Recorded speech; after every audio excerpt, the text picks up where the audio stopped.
j'ai commencé vraiment à les mettre il y a quelques mois seulement. Mais ça fait des années en fait que je lisais des livres sur Paris parce que j'étais curieux de ce qui s'est passé dans certains quartiers, certains lieux, et des systèmes de résonance que je voyais à travers le temps. Comme s'il y avait des choses qui avaient eu lieu ici, mettons, et dont les répercussions sont 3 siècles plus tard.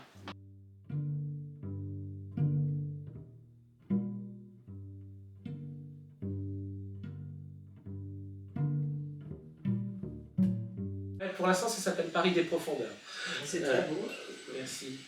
Et Fabienne l'appelle des profondis pour se foutre de ma gueule. Quoi, ça va être, ça sera probablement moins beau que le livre d'Oscar Wilde, mais ça sera moins une lettre à quelqu'un spécifique aussi, ça sera un peu plus général. Bah, ce que je veux, c'est essayer en fait, d'articuler ensemble l'esprit des lieux, quoi, avec des choses qui s'y sont passées et ce qu'elles peuvent avoir de, on va dire, de signification symbolique, quoi, en même temps que politique. Symbolique, politique, esthétique, enfin n'importe, beaucoup de hic. Mais en gros, c'est chaque lieu rencontre plusieurs époques.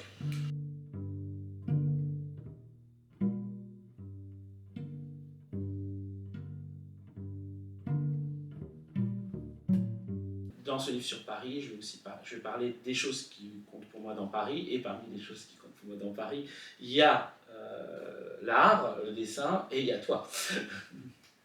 Donc, je suis très émue. Et je sais pas, est-ce que toi, tu as un rapport particulier à Paris par rapport à... Bah moi, je suis née à Paris, je suis vraiment parisienne, et même de génération. Nous, chez les Clavel, on est... Enfin, bon, non, ils sont nés dans le milieu de la France, là. Mais sinon, ma grand-mère, Denise, elle a toujours vécu à Paris. Et mon arrière-grand-père aussi, et tout ça. Tu vois, moi, je suis parisienne, vraiment, pour de vrai.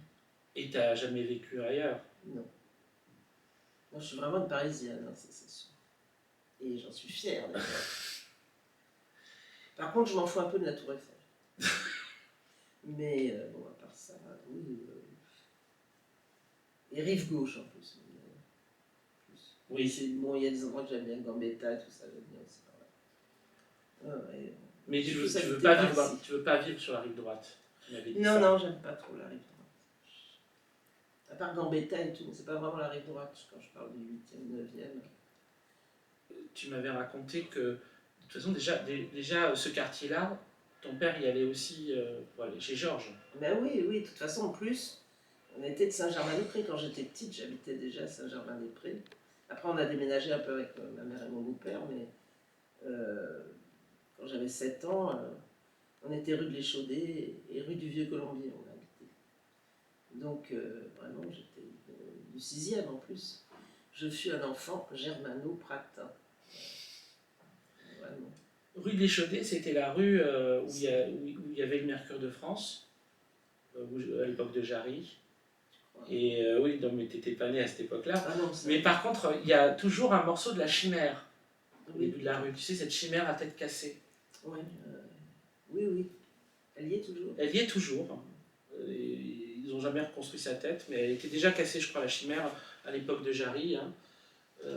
C'est assez mystérieux, cette statue de chimère.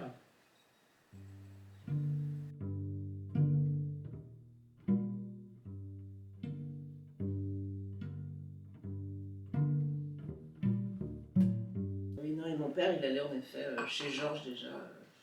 Ça existait déjà. Ah bah oui, c'était vraiment Georges qui avait. Là, c'est sa fille qui est là maintenant. C'est toujours, et ses petits-fils, c'est toujours la même famille. Et d'ailleurs, ça n'a pas changé, c'est vraiment le vieux bistrot, comme c'était à l'époque de mon père. Hein. Ils n'ont rien changé. Et moi, j'aime beaucoup. Puis c'est sympa en plus.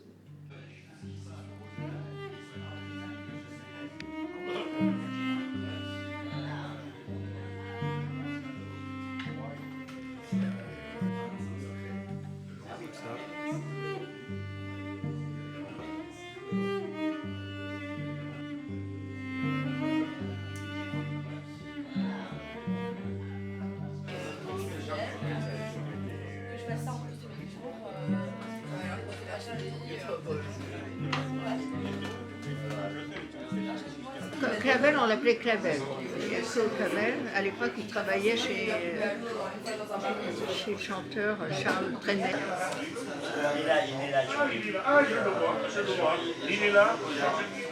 Mais t'y allais quand ton père. J'allais le voir des fois. Ouais. Mais quand j'étais petite, je ne le voyais pas beaucoup. J'étais élevée par mon beau-père. Je les aime tous les deux, de toute façon. Mon père et mon beau-père. Mais donc je le voyais une fois par an et tout, parce que c'est ma grand-mère qui voulait, Denise, sa mère. Et donc, mais je le voyais dans des cafés, voilà. Donc, j'étais contente de le voir, parce que je lui ressemble plus que... Je ressemble. D'ailleurs, les gens qui nous voyaient, qui le voyaient, sans moi, ils disaient, ah, mais qui me connaissaient, ils disaient, ah, mais vous êtes le père d'Olivia, donc pour te dire, quand même. Mais tu l'as pas vu, toi? Non. Il y avait déjà Willem à l'époque, là, chez Georges? Oui. Parce qu'ils avaient un appart en face, là. Oui. J'avais parlé à sa femme une fois, elle m'avait raconté. Ils se sont rencontrés Et là, c'est une histoire d'amour incroyable. Ils se sont rencontrés chez Georges? Quasiment. Oui, bien sûr. Et c'est pour ça que moi j'ai connu Willem, en effet, à 10 ans. Parce que j'avais été rejoindre mon père chez Georges, et il y avait Willem. Bien sûr, je l'ai connu comme ça, Willem. T'as rencontré Willem quand t'avais 10 ans? Oui. Ah oui. Chez Georges. Après, j'étais à Rakiri, j'aimais bien déjà Charlie et tout ça, les bandes dessinées, je lisais les bandes dessinées. Tu les lisais déjà Même gamine? j'avais 5 ans. Quand t'avais 5 ans? Oui, c'était Tintin, Spirou, Pilote, tout ça. Et donc après Charlie, tout ça, tu vois. Donc j'aimais bien déjà Willem. Et déjà, donc, j'avais connu là, chez Georges. Donc bien avant Bazooka. Bien avant Bazooka, parce qu'on avait 17 ans quand on a fait Bazooka. Mais t'es allé à Charlie avant Bazooka? Bien sûr, à 14-15 ans. 14-15 ans.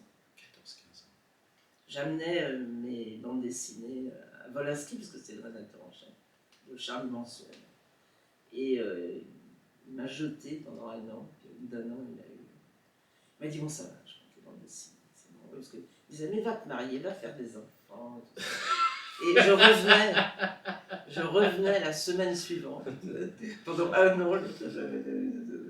Donc, et à la fin, il a craqué, il a dit, bon, je l'ai passé, c'est bon. Puis voilà, c'est reparti.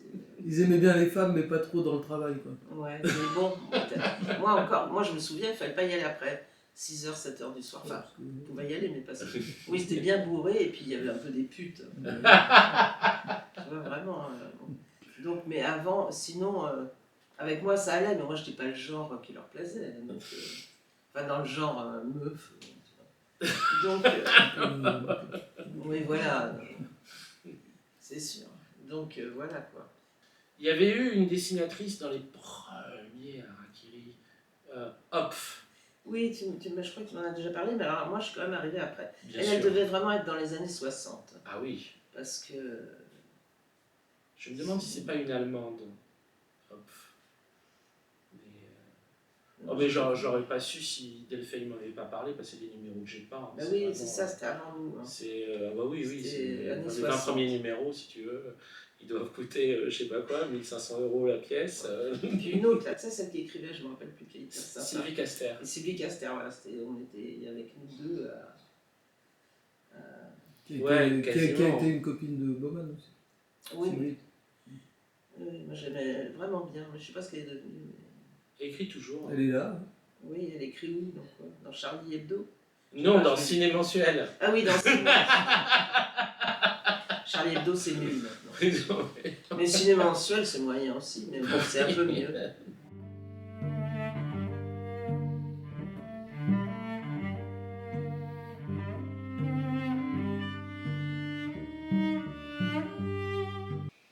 Il y a eu ça de Willem. Willem l'a fait surprise. C'était le journal de Willem. Oui. C'était publié par le Square aussi. Oui, ça oui. T'es dedans? Je suis dedans. Ouais. Et là aussi, Ça t'es a petite changé. à cette époque-là.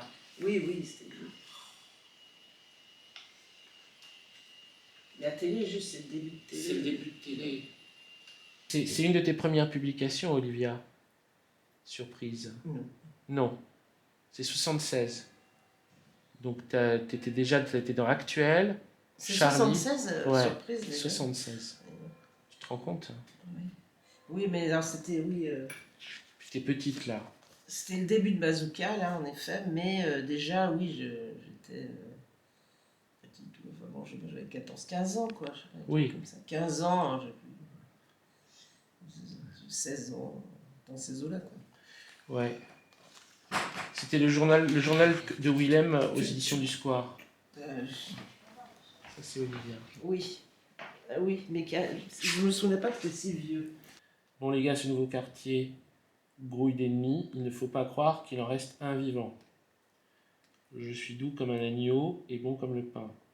Ne me faites pas de mal, je ne suis qu'un choc lumineux éphémère. MMM. Boum, bam, crac. Tac, tac, tac, tac, tac, tac, tac, tac, tac, tac. Et des soldats viennent de descendre Poète. Poète, c'est le poète. Descendre Poète. Ça, c'est Télé qui arrive. Attention, lecteur, mais Né vient de rentrer. Alors, c'est pas Télé, c'est Né. Mais je pensais que c'était. Non, ton Télé, ça doit être là. C'est lui. C'est Né. Attention, lecteur, mais Né vient de rentrer dans un bar spécialisé dans la pédale. Vous voyez ce que je veux dire? Né, c'est toi, tu m'as fait peur. C'est la vérité, des soldats de je ne sais où viennent de le tuer. Poète. Je venais d'arriver dans ce quartier que je ne connaissais pas. Tant la ville est grande. Par contre, j'en connais, c'est un bout sur ces soldats-là. Mais je n'ai pas le seul à être inconnu dans le café. Une vieille indien, solitaire et aventurier, observez. Je connais cette armée, elle finit toujours par être chassée du quartier qu'elle attaque, mais elle tue beaucoup avant de partir. Attaque! Attaque pour Dieu! Hardi! Les premiers blessés arrivent dans le café. Hug, je peux vous aider, tous ces soldats, je peux les tuer. Tu délires, grand-père, c'est pas le moment. Laisse-le parler, on verra bien. J'ai aimé un jeune homme, je n'étais pas assez chic pour lui, à moitié humain, ni riche, Hug. Tente de bison, mocassin, Hug. Ficelle, lampe, plastique, électronique, et sang rouge ne m'a pas aimé, Hug. Je n'ai plus rien à perdre, je peux vous sauver, Hug. Ok? Voilà bien, les blessés s'entassent ici, les autres dehors se font tuer par les soldats déréglés, et seul un vieux machin veut nous sauver. Mais enfin, où sont les hommes les vrais? Délirant comme situation, délirant. Ah, je ne veux pas mourir. La bataille continue, mais quelques soldats se font tout de même tuer. Touche pas à mon copain, c'est enculé. Quelle connerie! L'Indien s'est rassis, mais l'une des travelots s'est approchée. Tu me payes un pot? Hug, et comment? Comment tu veux tuer les soldats? Hug! Cela, señorita, tu n'as pas besoin de le savoir. J'y perdrai ma vie, c'est tout. Ah, à cause de ton biquet? Tu n'en as pas trouvé d'autres? Jamais, Hug. Mes rêves se sont envolés en fumée. Et toi, quels sont tes rêves, señorita? Moi, je voudrais avoir des papiers de femme, me marier et avoir des enfants. Hug, écoutez-moi tous. Alors, je vais y aller, mais il faut que vous partiez d'ici immédiatement. Revenez demain soir. Si vous restez, vous mourrez, car demain, il n'y aura plus un être vivant ici. Hug, adieu. Tu as eu 10 ans de moins, je crois que tu me plairais, Indien. Adieu. C'était le soir et les soldats fatigués de la bataille se reposaient. Ils ne firent aucune difficulté à abattre la vieille Indien. Après tout, c'est ce qu'ils voulaient. Quoi, ça, l'Indien va rejoindre ton magnéto électrique. Hug. Le quartier avait été évacué. Le lendemain, plus un seul soldat n'était vivant. Leurs âmes avaient quitté leur cervelle, ordinatrice et légèrement gélatineuse avec fond de cendrier. Ordre, idée fixe, lampe poubelle. Le vieux était un malin, il avait un truc bizarre, sa mort était contagieuse. Il fallait mieux pas être à côté de lui quand il a crevé. Il les a tués en mourant. C'est drôle. Une mort contagieuse, c'est génial. Pour Nini Crépon. Ah oui, oui.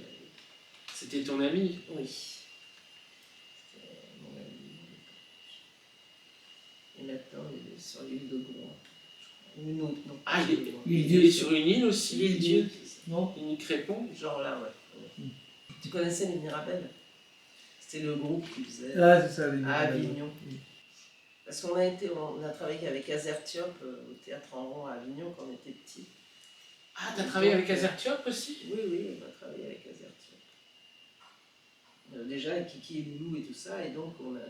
Et Lulu, on peut oublier Lulu aussi d'ailleurs. Et donc on était à Avignon, donc on était les hommes à tout faire, à porter des trucs et tout ça.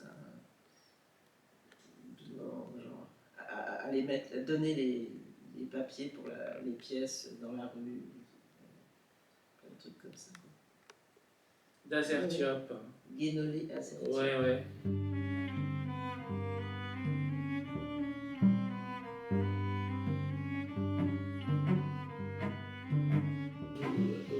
vous arriviez dans ces journaux-là, enfin toi, ton idée par rapport à ça, tu suivais, c'était qui voulait ça ou c'était vous ensemble? Alors, moi, déjà, depuis que j'avais 14 ans, donc le premier journal où j'ai été, c'était pas Charlie mensuel, puisque Wolinski a mis 1 an avant de passer les bandes dessinées. Donc j'étais Actuelle, parce qu'il y avait Actuelle. Ah, t'étais Actuelle à Et 14 ans. Actuelle, Bizot tout de suite, enfin c'était pas lui, c'était la fille qui est morte d'ailleurs depuis maintenant, qui s'occupait de ça, je me rattrape, enfin bon, qui m'a pris, tout de suite j'étais prêt à Actuelle, parce que lui il s'en foutait, filmer des gens. Ah ouais, c'est bien, bien que c'était pas n'importe quoi comme journal, mais c'était bien psychédélique, hein, voilà, ça c'était. D'ailleurs il aurait pu être dans l'exposition journal, l'exposition psychédélique actuelle, tu vois. Donc ça c'est le premier journal où j'ai été, avant Bazooka, donc moi déjà, et après j'avais été à Charlie avant Bazooka. C'est même moi qui les ai amenés à Charlie. C'est toi qui les as amenés à Charlie? Bien sûr, parce que moi j'étais déjà, tu vois, branché sur les journaux de bande dessinée.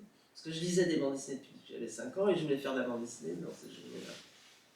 Et vous avez occupé Libération? Oui, nous on les a bien emmerdés. Vous les avez beaucoup. Ils nous ont gardés parce qu'il y avait c'est Julie qui voulait.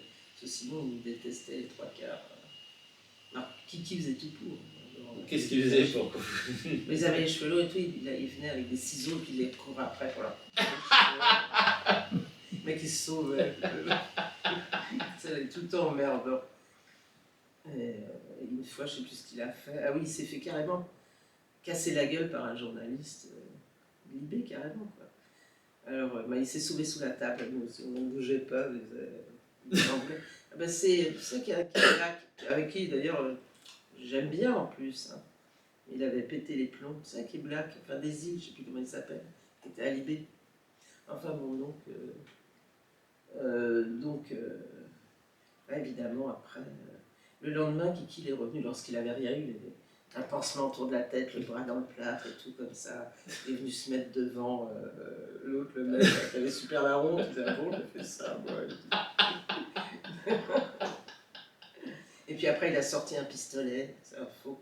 Et puis il lui a tiré dessus, puis c'était évidemment un faux pistolet, et puis il s'est mis à rigoler. Donc l'autre, tu vois, c'était marrant.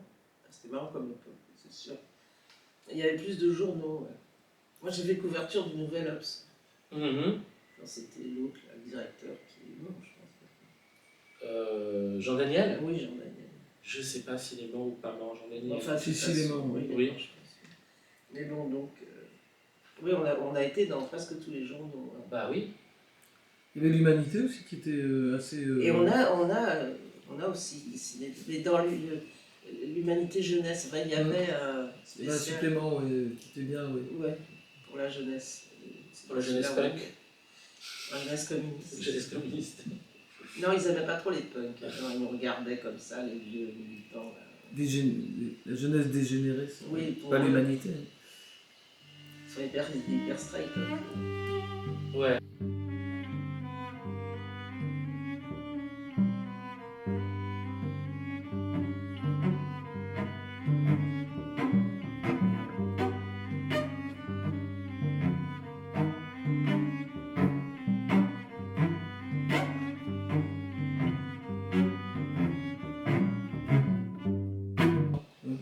C'est vrai que maintenant il y a plus des gens, plus des bourgeois plus riches, c'était plus mélangé dans le temps. Oui. Voilà. Il y a Ouais. plus de casse sociale, de mixité sociale. Oui, voilà. J'allais dire cas sociaux. Plus de cas sociaux. Il y en a encore beaucoup là-dessus. Nostalgie de l'époque des cas sociaux. Disons où l'art n'était plus de l'art bourgeois, quoi. Oui, voilà. C'est-à-dire qu'il y avait de la presse, moi je crois que c'est surtout ça. Il y a aussi ça maintenant il y en a. C'est ça, c'est que ce qui fait que ça donnait l'impression, plus qu'aujourd'hui, alors qu'aujourd'hui il y a toujours des artistes qui sont là et qui font des trucs et qui bossent et qui sont formidables, il y avait plus de relais, d'intermédiaires avec la presse, que ce soit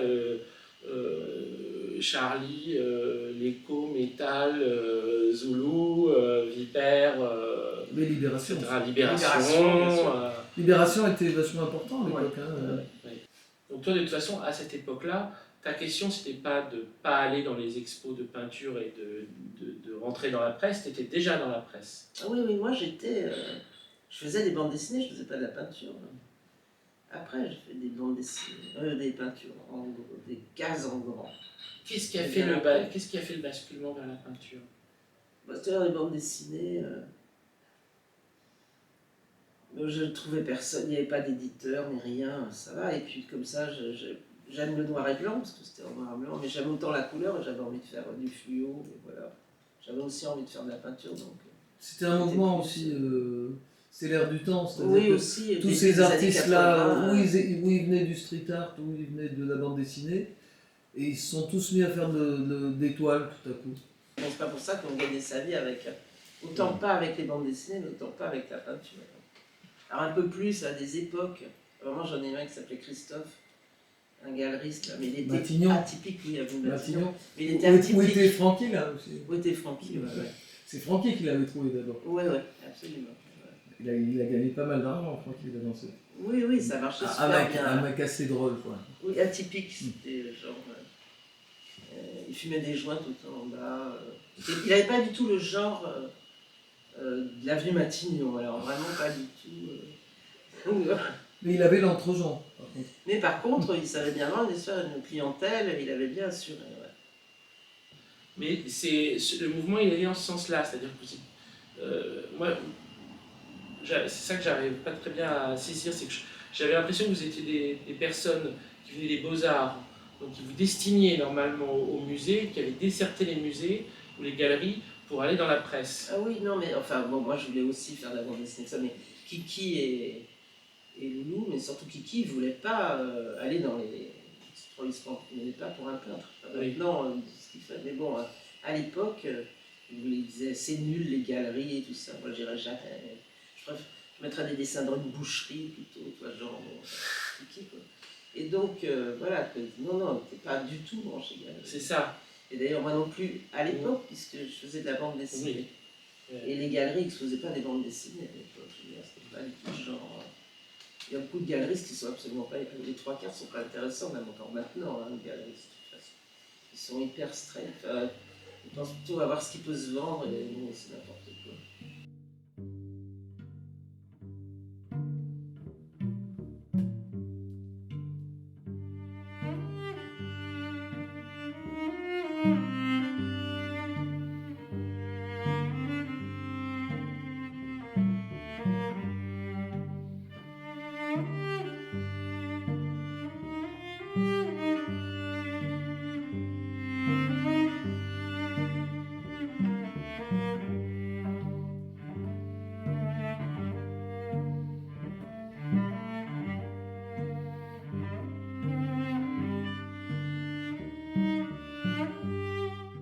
Et quand sont arrivées ensuite des publications comme celle de Elles sont sorties de Dory et tout ça, vous aviez l'impression que c'était des personnes qui... Enfin, toi, tu avais l'impression que c'était des gens qui allaient dans votre direction. Oui, non, mais enfin, là, c'est l'exception, justement. Elles sont sorties, parce qu'ils sont arrivés pas tellement après nous, hein, peut-être en 79, 80, parce que Bazooka, ça commencé en 76. Tu vois, donc ils sont venus un peu après, mais c'était quand même... c'était les mieux, là. Enfin, surtout Pascal, mais même Bruno Rochard, c'était bien comme ça. Et puis il y avait Caro aussi, oui, avec eux au début. Oui. Et d'ailleurs, eux, ils étaient venus nous voir pour amener leurs premiers journaux. Et moi, j'avais tout de suite flashé dessus. Donc Kiki et Loulou, moi, parce qu'ils se la pétaient. Mais moi, je la pétais aussi, mais tout de suite, j'ai flashé sur Pascal Dory, ce qu'il faisait. Il était à part, hein, Pascal. C'était un cavalier seul, un peu comme Pascal. Oui. Ouais. Voilà. Oui, tout à fait. Qu'est-ce que tu en penses? Ah oui, si, il était... Et comme je disais, il était assez désagréable pas avec les filles, mais il était assez doux et tout avec les filles, mais souvent avec les mecs, il était assez désagréable. Quand je vois à quel point ces images sont détaillées, Ah ouais. combien il y en a, j'arrive pas à savoir quand il a réussi à faire tout ça. Eh ben, il faisait ça dans la nuit et tout, mais genre, comme un ouf. Il arrêtait pas, voilà. Parce et après, il était même gardien de nuit. Parce que c'est tellement. Les nuances de, comment dire, de noir, de gris, qui créent des ombres et des profondeurs, c'est abyssal, quoi. C'est Ah oui, oui, c'est génial. Ouais, ouais.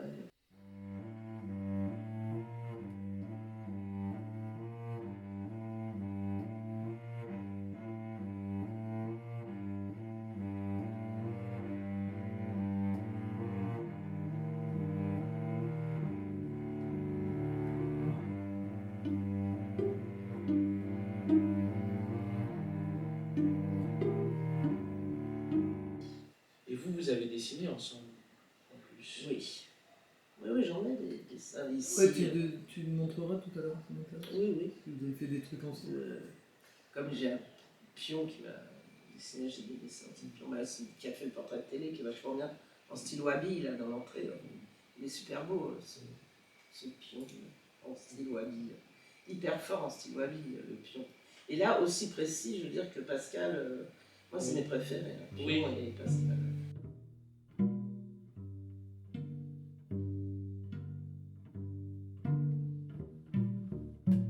Si tu devais localiser Bazooka, ce serait où Bazooka?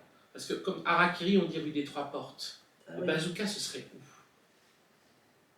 Quand on a commencé, on était dans le 20e, alors tu vois. Ah oui. Oui, derrière Nation. Derrière Nation. Chez Kiki? Enfin, c'était chez nous, Kiki, Loulou, moi. Ah, vous aviez un appart en commun? Oui, enfin, plutôt Loulou et moi. Il y avait Kiki aussi tout le temps. Et Lulu, d'ailleurs aussi. Lulu. Oui. Et après, on était à République, à Temple, c'est le métro Temple aussi, on avait un immeuble là. Et après, on a été avenue du Général Leclerc dans le 14e. On avait un grand appartement. D'accord. Et dis-moi les adresses. Donc ça m'intéresse parce que j'aimerais bien aller voir les lieux. À Nation, vous étiez donc. Ah. Je me souviens pas. Non. Bon, ça se retrouvera peut-être dans des livres sur Bazooka. Ouais. Oui. Ou non, Kiki le sait peut-être. Oui. C'était pas la rue d'Avron, mais c'était une rue qui était à côté de la rue d'Avron. D'accord. Derrière. Ça c'est là où vous avez Nation. démarré. Vous avez... On faisait des trucs sur la petite ceinture, tu te rappelles à cette Ah oui, époque-là? oui. C'était, vous habitiez Ah, dans la rue à côté de Non, la mais petite c'était ceinture? Kiki. Oui, oui. Ah non, on habite. Alors oui, parce que Tu vois ce que Kiki je a veux eu dire? un atelier, en effet, Gambetta. Voilà. Alors, tu descendais là, une rue qui donnait sur Gambetta. Oui, et Loulou et moi, on habitait rue d'Avron. Voilà, c'est ça. Et lui, il habitait là. Et ensuite vous êtes déplacé à Temple.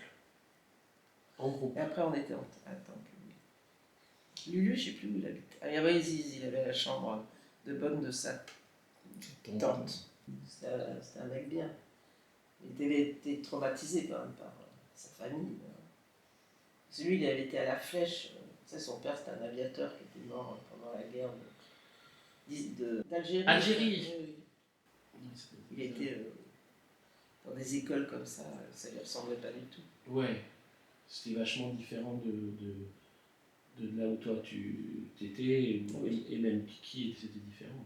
Oui, Kiki et moi, on avait des parents quand même plus artistes et tout ça. Kiki, son père, il était photographe de plateau de film. Ça, il nous ramenait toujours des photos. Regarde une photo qu'a fait mon père. C'est mon père avec Brigitte Bardot.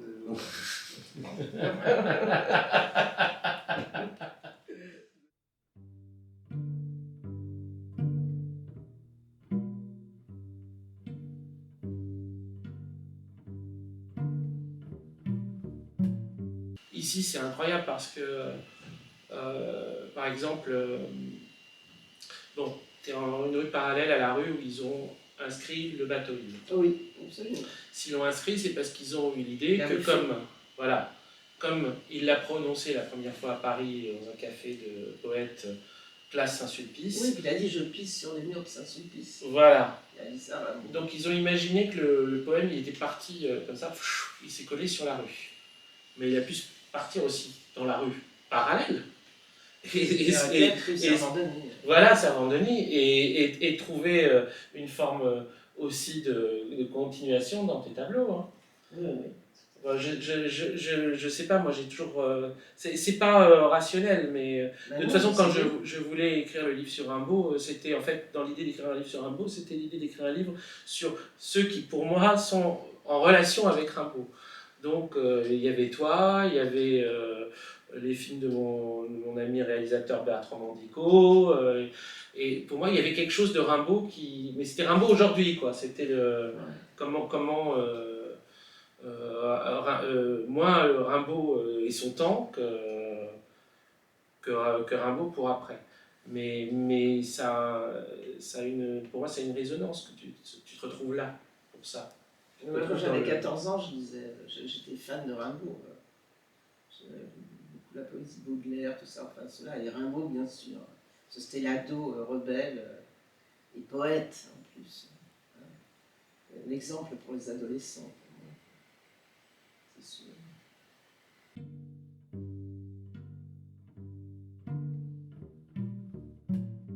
Qui courait taché de lunules électriques, planches folles escortées des hippocampes noirs.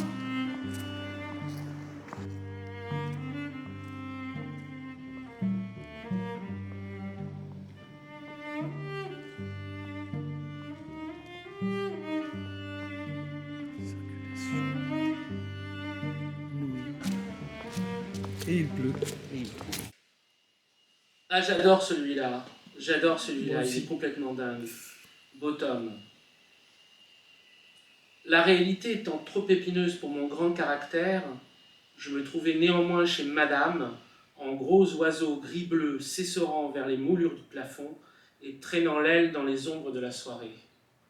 Je fus, au pied du baldaquin supportant ses bijoux adorés et ses chefs-d'œuvre physiques, un gros ours aux gencives violettes et aux poils chenus de chagrin, les yeux aux cristaux et aux argents des consoles.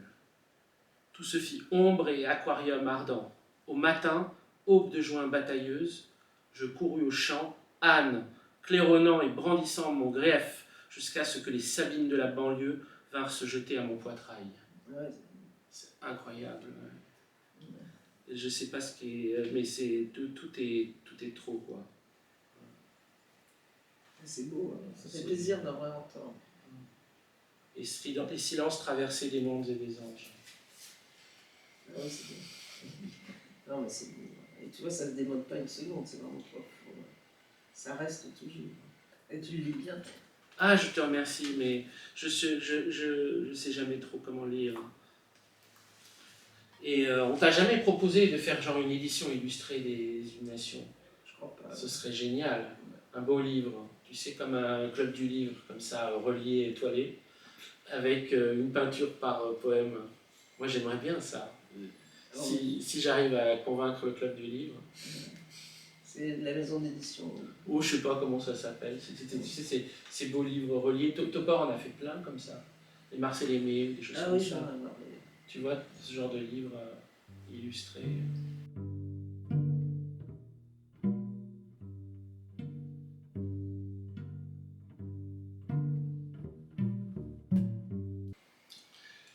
Et toi, tu m'avais parlé et j'ai découvert bien après et j'ai adoré depuis. C'était Desnos. Ah oui, Desnos dont tu me parlais. Ouais. Poème à la mystérieuse. Ah, c'est. Ah oui, moi je dis. Et le poème à la mystérieuse, tu connais un peu l'histoire de ces poèmes. Mais C'était pour une chanteuse, Yvonne Georges. Ah non, tu crois? Oui. C'est pas pour sa femme, après qu'il a. Yuki? Oui. Non, elle est arrivée après. Ah d'accord. Là, c'était un amour impossible. Ah oui, c'est pour ça. Elle ne voulait pas de lui. Donc lui, il écrivait ses poèmes fantomatiques. Et en fait, il s'est drogué pour la rejoindre. Oui, oui. Parce qu'elle était très très droguée, Yvonne Georges. Donc il s'est dit, bon bah peut-être que comme ça, elle m'acceptera. Et en effet, elle a accepté comme pote d'opium. Ouais.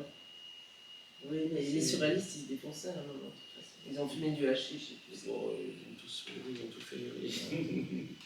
C'est Mais normal. Desnos, il avait des dons de voyance. Oui, Incroyable. oui, il était un peu, tout à fait. Voyant. Il était voyant, Ouais. mais quand ils ont fait des séances de médiumnie, Oui, c'était le meilleur. Oui, en effet. Et il y a des choses qui sont terribles. L'écriture automatique. Oui. Ouais. Et ils ont fait des séances où, en gros, ils l'interrogeaient parce que lui, il se mettait en état de transe et il donnait des informations. Alors, c'était mélangé, hein, c'était pas clair, mais il y a un moment terrible. c'est quand il dit j'ai été nommé chef des balayeurs. J'ai été nommé chef des balayeurs. Breton, il n'en revient pas, il dit chef des balayeurs. J'ai été nommé chef des balayeurs et je ne suis plus qu'une feuille balayée par le vent. C'est encore en concentration. Mais c'est ça. Et quand il a été en concentration 20 ans plus tard, il était le chef des balayeurs. Ah oui, oui. C'est incroyable. Il avait vu son futur. Il avait vu son futur. Pour ça, il s'est mis à trembler, à pleurer. Ils ont arrêté, ils ont dit là, il y a quelque chose qui ne va pas. Et c'était trop réel. J'ai un peu étudié ce moment où il faisait des sommeils. C'est qu'en fait, les trois plus forts, c'était les trois timides du mouvement. C'était Crevel, Perret et Desnos. Tandis que Aragon ou Éluard, ils ne rentraient pas du tout en transe. Ça ne marchait pas du tout. Mais eux trois... Comment il s'appelait leur chef? Celui qui se disait leur chef. Bah, Breton, mais c'est pas Breton le chef. était vraiment... Non, mais il s'y croyait. Il se prenait pour le chef. Bah, mais lui, il était plutôt antipathique. Enfin, moi, je sais que tu l'aimes pas trop. Moi, il y a plein de raisons pour lesquelles je l'aime quand même. Mais par contre, il a eu beaucoup de... Et ça, il ne le savait pas dans ces moments-là, mais dans ses textes, il y a beaucoup de choses qui annoncent des trucs qui vont lui arriver tout le temps. Mais ce qui était bien, c'était les chansons que comment il s'appelle, le chanteur communiste des années 60, a écrit. Enfin non, a chanté des chansons, des poèmes d'Aragon. Oui. Ça, c'est super beau. Ferré. Ferré, voilà. Oui. Léo Ferré, ça c'était beau, là, le poème d'Aragon. Oui. Enfin, moi, je suis assez fan.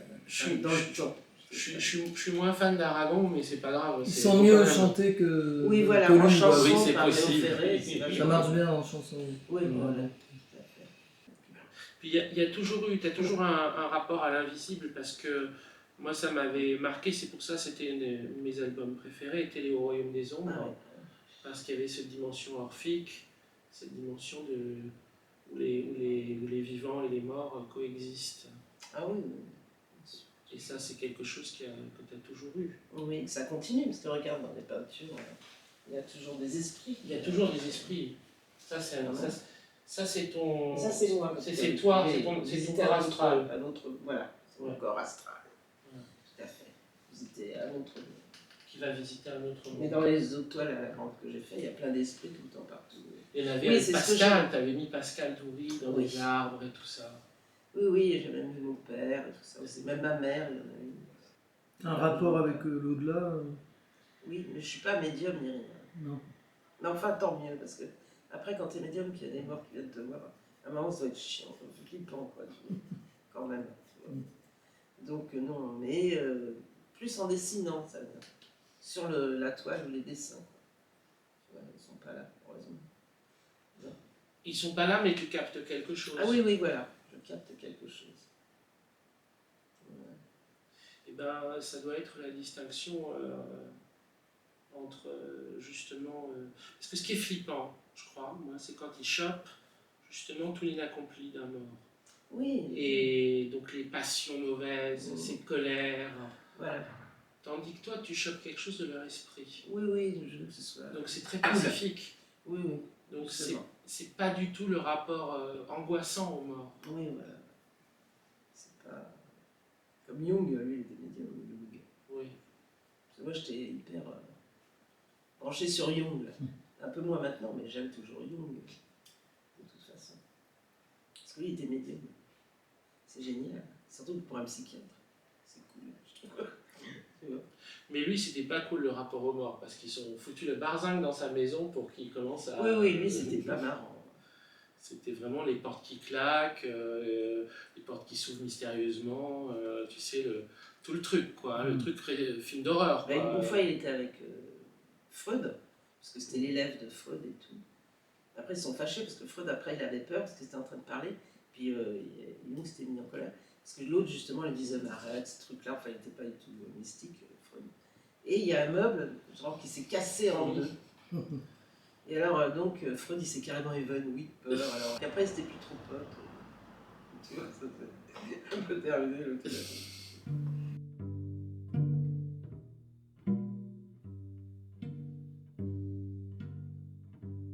C'est le livre rouge de Jung, parce que moi, Jung m'a beaucoup aidé quand ma mère est morte, où j'étais hyper désespérée. Jung m'a fait beaucoup de bien. Donc après, j'ai acheté ses livres et tout ça. Ça m'a fait du bien.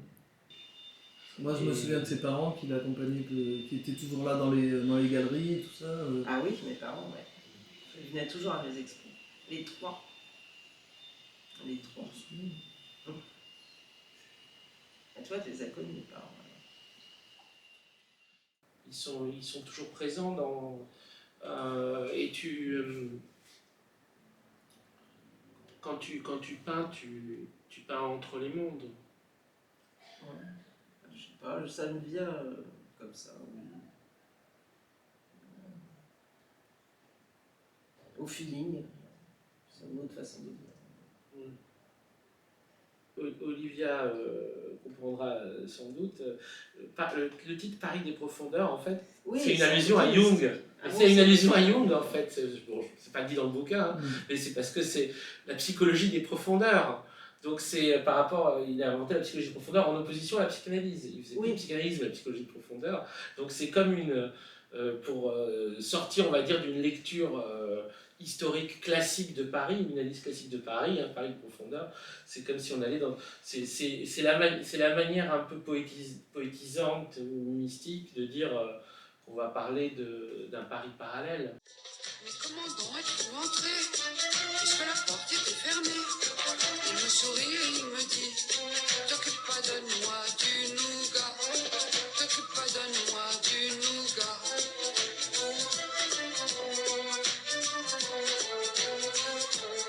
Je bondis sur le téléphone, je fais le 17 et je tonne. J'habite au 1 de la rue des Douches, y a un éléphant dans ma douche. Le flic me dit, vas-y toi-même, ça résoudra tous tes problèmes. Et désolé, je redéboule, là où j'ai laissé ma boule. La douche est vide, il est parti, le voilà couché dans mon lit. Il me regarde et il me dit, égrouille-toi, donne-moi du nougat. Égrouille-toi, donne-moi du nougat.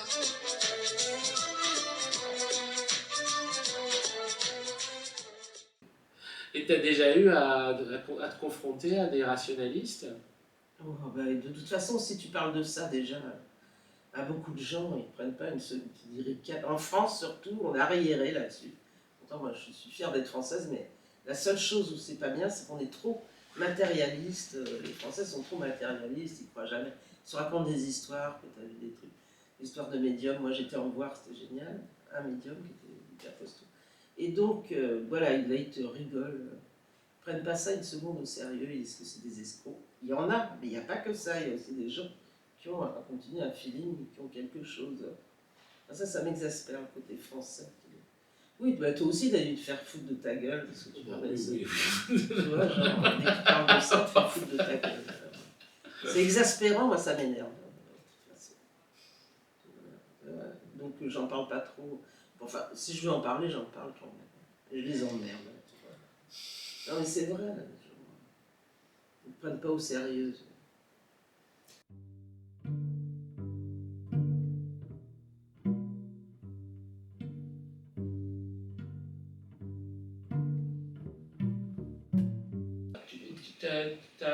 Tu considérais ou tu n'as jamais considéré que vous étiez une famille d'artistes avec aussi Placide, Museau, Captain Caverne? Oui. Mais enfin, ils sont arrivés un petit peu après. Puis alors, Captain Caverne, encore un petit peu après. Plus jeunes que Olivia. Oui, ils sont un peu plus jeunes. Que Bazooka, ils sont arrivés dans le début des années 80. Et Captain encore plus. Plus dans les années 80 et tout ça. Regarde ça, c'est vieux. Oui, c'est le premier. Le journal de Placide et Museau. Normalement, c'est 80. C'est le premier Je sais pas si Placide elle a Museau. la date, mais... Je l'ai aussi celui-là. Sommaire, Nicolas Hoult peut crever. Ça, c'était le dessinateur de Libé. Nicolas Hoult? Oui, non. Non, c'est l'auteur du vrai Placide et Museau.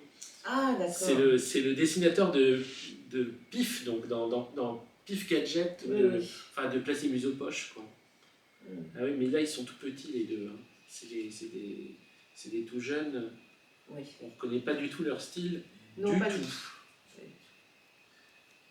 Par contre, on voit bien un peu ce qu'ils ont envie de faire, mais Ouais. Et ils sont pas encore trouvés. Et c'est pas daté. C'est pas daté, mais Non, si tu ouais. dis c'est 80, ça Oui, doit être normalement, 80. c'est 80. Mais les fanzines n'étaient pas datés ni rien, il n'y Non. avait rien de marqué dessus. Donc, Mais d'ailleurs, il y a les morceaux. Ça, c'est une comme ça, d'ailleurs, en couleur. Et c'est Ellie. oui! Génial!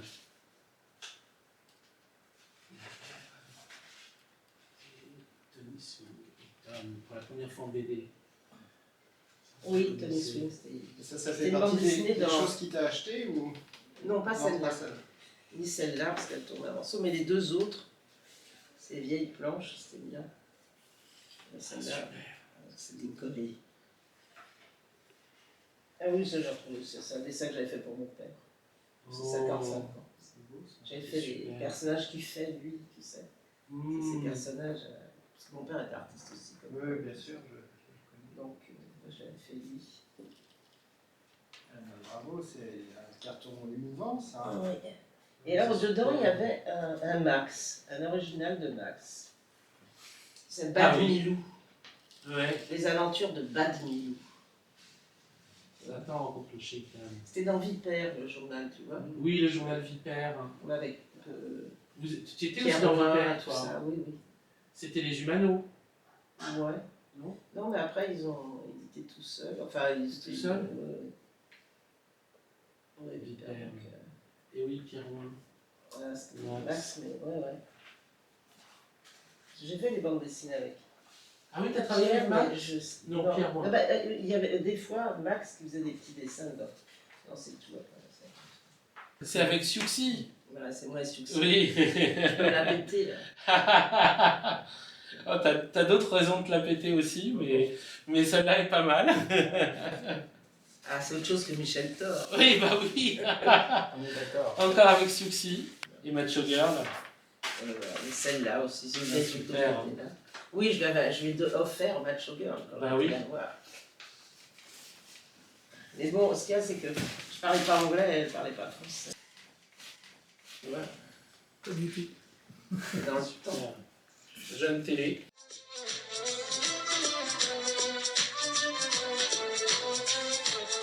J'ai galopé chez Marina, qui est plus qu'une sœur pour moi. Elle m'a tout de suite donné à boire, je lui ai raconté l'histoire. Elle a dit alors, t'as fait quoi? Bah je lui ai donné le nougat. Là-dessus je vais me faire un pétard et partir pour monter Lima. Elle me fait, je viens avec toi. Moi aussi je veux du nougat. Moi aussi je veux du nougat. Moi aussi je veux du nougat. Moi aussi je veux du nougat. Moi aussi je veux du nougat.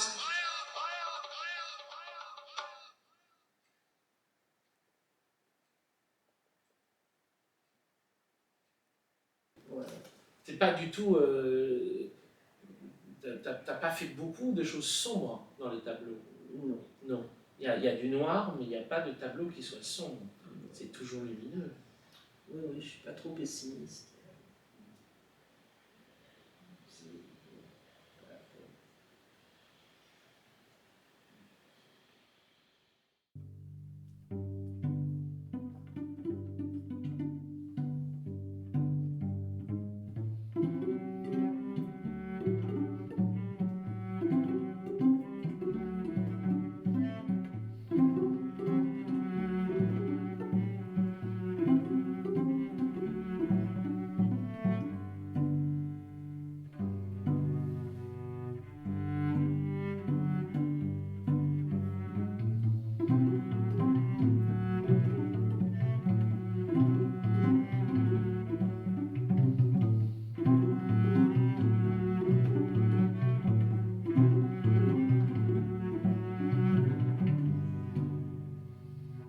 Mais c'est super de pouvoir venir te voir un petit peu. Ah bah oui, et bien, alors vous viendrez dans le nouvel appartement. Ah bah oui, ma chère Olivia. Chaque fois. Oui. Bah oui, on va se revoir. Bah oui, déjà avant que tu partes d'ici, on va revenir du coup. Oui. Et toi, tu Filmer peux tes revenir tableaux. avant parce qu'elle s'en va. Oui, je peux revenir avant. Je peux revenir cet été, je vais revenir en août. Oui, oui. Nous, on est là. Moi, je suis là tout le temps. Tu fumes la dernière cigarette? Bah oui.